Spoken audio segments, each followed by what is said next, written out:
People, it has been a minute again because of course it freaking has. I am Sam, this is Shadow Harvest.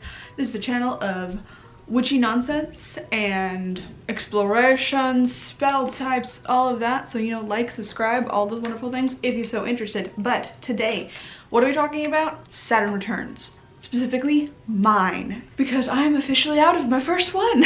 Oh, it was a ride. It was a ride and a half. So I'm gonna basically kind of go, I've got all my planners here from these years of me going through them all. There's even another one underneath that. And yeah, it was a time. Let us start with what is a Saturn return, in case you do not know and are like, what the heck are you talking about, lady? Saturn, among astrology, if you are unaware, is kind of like the structure planet, Mr. Rules, Mr. Very firm, and Saturn in the sky completes a rotation every 29 to 30-ish, 32 years, that range. So Saturn represents responsibility, hard work, determination. Some call it the taskmaster of planets, keeping everyone in check and ensuring direct routes to their finish line. Saturn also has a lot to do with learning lessons and understanding limitations. And Saturn has just now changed over to Pisces, I believe it is, yes. Previous to this, as my Saturn was in Aquarius. Now, Saturn in Aquarius. The other social planet, Saturn, rules responsibility, restrictions, limits, boundaries, fear, and self-discipline. Saturn in Aquarius, meaning you struggle with obstinacy, words, a superiority complex, and being overly detached. It is in your 7th house, meaning you have difficulty with close relationships and long-term partnerships. And yes, understanding what actually means to let people in and have them become part of your inner circle and or someone you would actually trust, like, and that is an experience of vulnerability instead of like always being in control and on stuff, knowing that you're still for the most part gonna be okay, even though if you've been in vulnerable situations, even if some, fortunately, times before, life has proven hard to you. Yay! So most of my notes are here in this 2021 journal. This is basically kind of the start, kickoff of mine, and I have a lot of notes in the back because I kind of realized I was in my Saturn return after it already had started. Start date of the Saturn return when it was in Aquarius was December 20th, the 17th of December, and the end date was March 7th of 2023. So we just come out of that for a few weeks here, clearly. At least in time of filming. We'll see how long it takes me to edit this. Everything that is not aligned with your like actual goals in life and your Saturn return will get moved. I've heard this a lot too. It's like, again, if you're on course, if you're being true to yourself, if you're like listening to your boundaries and respecting, not doing the self-sabotage thing, then Saturn doesn't have to give you as many rules or course corrections when it's happening. The lessons actually are well learned. I struggled hugely, did not listen to most of my shit. So in a new relationship, the person will act like Saturn, someone who's structured in my mind, someone who either pushes you to step up or pushes you to really confront your own goals, is something that I wrote down here. For me, I was thinking of like scheduling time, taking responsibility for things. Work hard and take chances is something I wrote down here, which is huge when I look back at some of my notes, especially for the things I've learned now and I'm trying now in 2023. I have refused to settle in huge things, and I think that is also with my long-term relationships, as I stated earlier, as a struggle of mine. And Aquarius kind of talks about, I kind of wrote down just like some of the traits of like radical change, social ideas, a lot of stuff there, which I was like, okay, possibly. The tough lessons that I kind of like poked out in immediate was the fact that life is short. Unfortunately, that came about because I had a really horrible, shocking thing happen to a dear family member of mine who then unfortunately passed away as a result of those horrible things. And I won't go into the exact details of any of that because that's theirs. I don't know if they'd want that blasted out line, but unfortunately her death really affected me, and especially when looking back at her life and seeing how fully she lived and how she took a lot of risks and chances.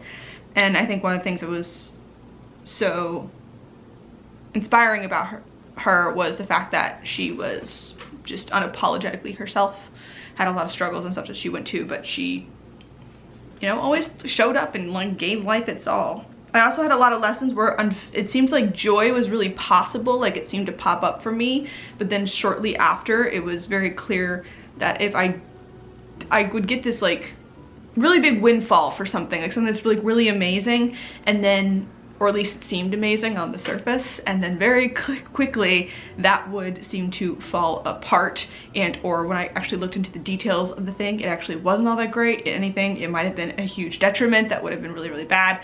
And instead of acknowledging those bad details again and again and again and again, I was overly compromising on myself, and settling is too easy. I have put underneath the unfettered joy is possible.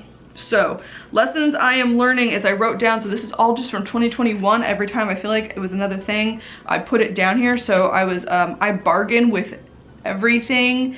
I let fear continually stop me and rule over my life.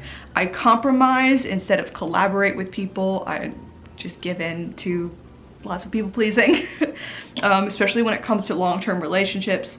I use my body and or the attractiveness as my person as something to lure people in from time, even though I many times feel that I am not desirable. This is the one that became the star. I betray myself regularly for small doses of affection. And I have this one highlighted because, ooh, was that a thing? So at the start of 2021 actually, I met a man, and this was the first kind of huge thing. He seemed, and kind of going back to that whole concept of someone being la la la la, like all the good things and then the actual details. At the first start of it, he definitely seemed all good on paper, and then, but I had, after meeting, going on a few dates in person, this is still like mid-pandemic, right? So like it was like one of those where like we did a video date and then the actual in-date person thing. It just seemed like so many things went wrong, and there were so many just like conflicts, and I just kept making excuse after excuse after excuse, because in my mind it was like, oh my goodness, I finally found a good one. This is so great. Oh goodness, the excuses just kept coming, and at the end of it I just ended up a really big kind of like hulking, crying mess about it. And I had to look back at all of it and go like, half of this could have been so easily avoided if you just kind of stuck to your own guns about what you want out of life. One of the things that was a huge red flag for me, which might seem petty to some people, but I think this is actually a very big thing that I now know to look for in a partner, is like, where do you see yourself in 5 years? And by that I mean like location. Like, are you a rural person? Like, is that where you're really hoping to be out in the country? Are you someone who wants to be in a city and the hustle and bustle and all of that? Are you someone that like eventually wants to look and move out to the suburbs? Someone who wants to go and build a cabin in the middle of nowhere and do like homesteading and like all of that? Like, what is, when you think of that golden life, kind of like, what is that? What are you working towards? And for me, one of the things that I've realized over these years is, one, I love Portland, which is where I now live, and two, I love being in the city and having quick access to a city. Don't think I could ever see myself even moving into a suburb where I don't have really close access to a city, like a smaller neighborhood in a big city. Cool, maybe slightly on the outskirts, but never really much past that. And because that's the type of lifestyle that I absolutely adore, and maybe it might change in the future, always up for that, but as of right now, like, I love that, and I can envision my whole life kind of unfolding in a city. And one of the major red flags with this guy that I was saying is that he wanted to be out in the middle of nowhere and build a whole thing, and there's nothing wrong with that. It was just that we very much did not align on that, and I could see myself so quickly compromising and keying up to that and many other things with him, and not actually being true to the fact. And after it ended, several months down the line, I realized that, oh wow, like how quickly, if like these things had not come out and like Saturn didn't like I feel like Saturn just kept doing this, kept like feeding me people romantically specifically and then jerking them away and like the fastest withdrawals to be like, you didn't learn the lesson, like you should have been the one to call this off and you weren't. And that happened again and again and again, and I kept getting like, again, little tastes of what I want. With him, we had really good communication, and politically and morally we seemed to super align, but like nothing else kind of was clicking into place. with someone else that I saw a little bit later. They really knew me. This was like a long-term or old friend that was really awesome, and then it just fell apart because, again, like the rest of the little life pieces do not actually add up. And that seemed to be a thing that happened again and again and again and again. I kept going out with these people that had a new element that was actually like really lit me up, and was like, maybe their communication style and mine were really close, or maybe they did have the same dreams and stuff as me, living in the city, but then something else fell apart. Oh, this person is politically aligned, great. And it was just all these little things, and again and again and again, they would then disappear, or something else would happen, and I would have to be the one to call it off. And all of it came down to the fact that I realized, oh wow, that's a phone going off.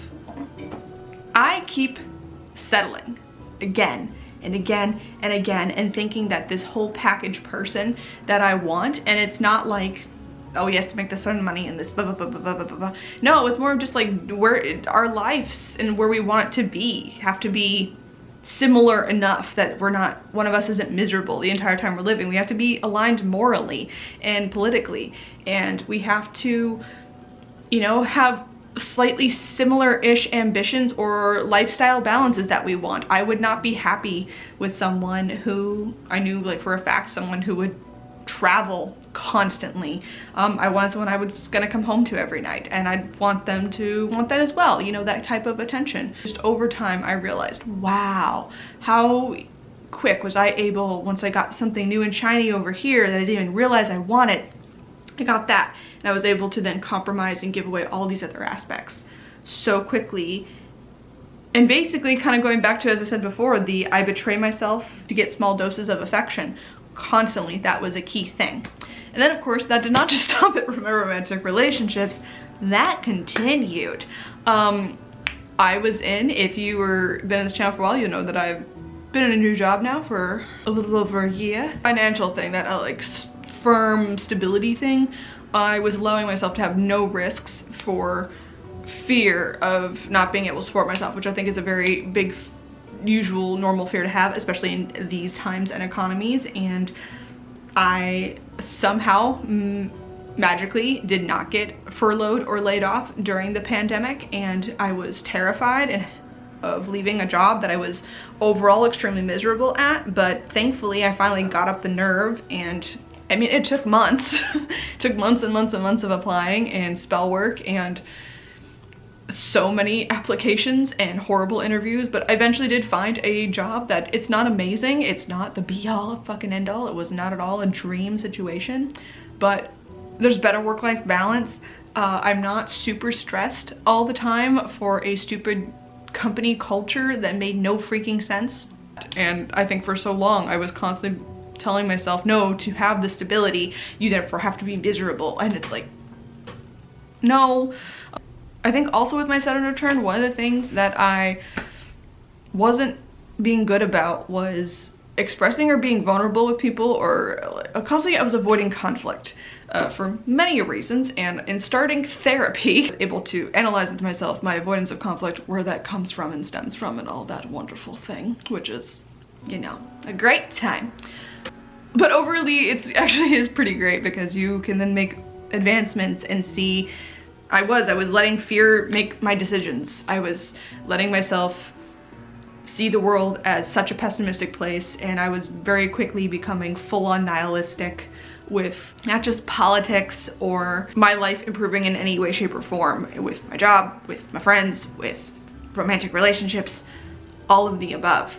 I just was very quickly like, nah, this is the best it's gonna get, and the best it's gonna get is still pretty fucking shitty. So it was actually when in therapy where I got up enough courage and stuff to start applying to more jobs, because I realized how much my current job was making me miserable. One of the things I really loved about my therapist, and I think this has also been a huge common thing, is I thought at some point that whole idea of like compromise versus collaborate, I did not see how, if I started long-term therapy or like looked into more psychology things about ways to improve my life, I thought in some ways it was going to invalidate my witchcraft, my paganism, and my connection to the divine and the gods. I thought like I would talk about that type of thing, and a therapist would, I don't know, back in my head I was woo or crazy or what have you. And instead my therapist has been extremely supportive of it, and my spirituality and what I believe in helps to support me growing in those things, instead of all of these characteristics and things that I believe in being detriments and feeding in more to the nihilism through talk therapy and finding out more stuff about my past and putting it all together. I've been able to build some really awesome skills that lead me to question things. One of the major things I kind of came to is I kind of at least firmed up for now. My stuff's always loosey-goosey. I'm always a little all over the place with my beliefs, but I honestly truly believe it's not so much there is any sort of divine plan out there, it is that there is nothing but chaos, and we are always invoking our plan onto the chaos. And chaos is extremely neutral. It is not good, it is not bad, it just is. I think a lot of me was fighting with the fact that I was raised in a more new age thinking household, and so that whole concept of like, what you put out there is what you attract was really messing with me. When your life is continually shitting on you and kicking you in the teeth, as it heads to so many of us for so long, especially 2020 and through, if you have that idea of like, oh, what I do is what I attract, very quickly you can spiral into the idea of like, what's wrong with me? What's wrong with you? If all these horrible things is what I'm attracting, then there's something horrible with me. I have to be the problem here. Victim blaming in some respects, I think more so just like that constant negative look on yourself and constant blame on yourself is like ultimately not healthy. And so getting to really deconstruct that and see how that was not a positive thing that I was raised with as a kid, and realizing even though I thought I had broken away from that thought pattern, how it actually had really influenced so much of my decisions and things. Yeah, no, not cool. So that's kind of, it's been a very long talky view. That's kind of like been the major things that I've thought through.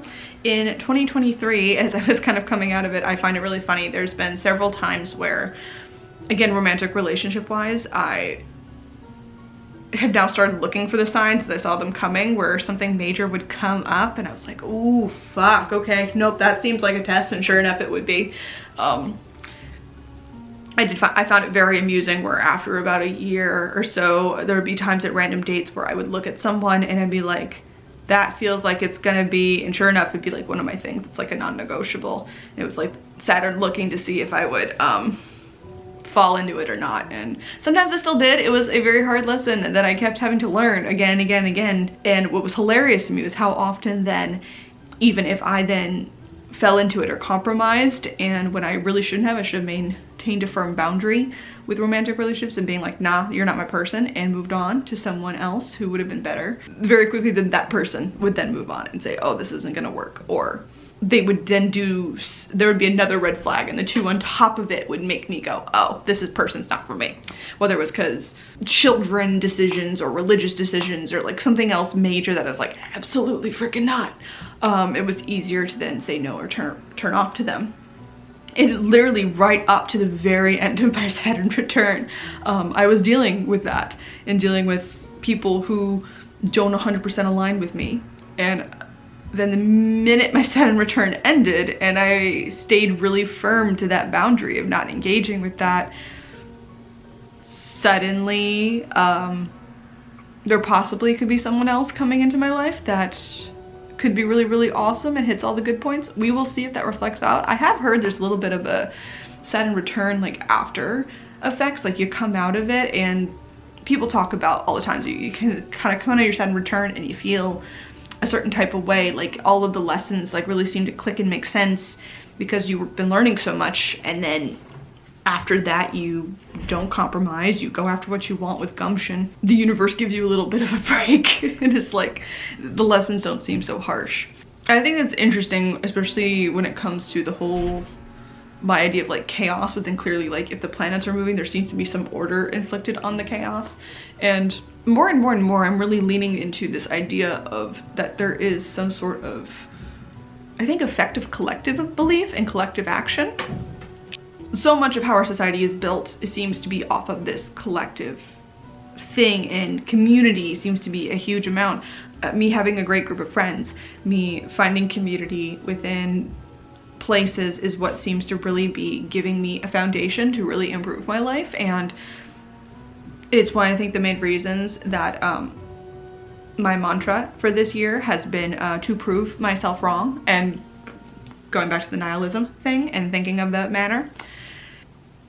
Interesting, where like every time I think a pessimistic thought, I think something won't go right, a guy isn't going to be sweet, that a job is going to be hard, a coworker is going to be mad at me, a friend isn't going to care about me, whatever nihilistic, awful, anxiety-ridden thing I'm dealing with. I then check in with that and go, nah, but try it anyway, but prove yourself wrong. You are super freaking anxious about doing any of my creative projects, another poetry collection, my web comic. I'm now writing even a fun little fantastical novel that is just for funsies, and we'll see what if I end up doing anything with it. Like, all of this stuff is like, well, then do it anyway. Maybe it will be shitty, but see if you can prove yourself wrong.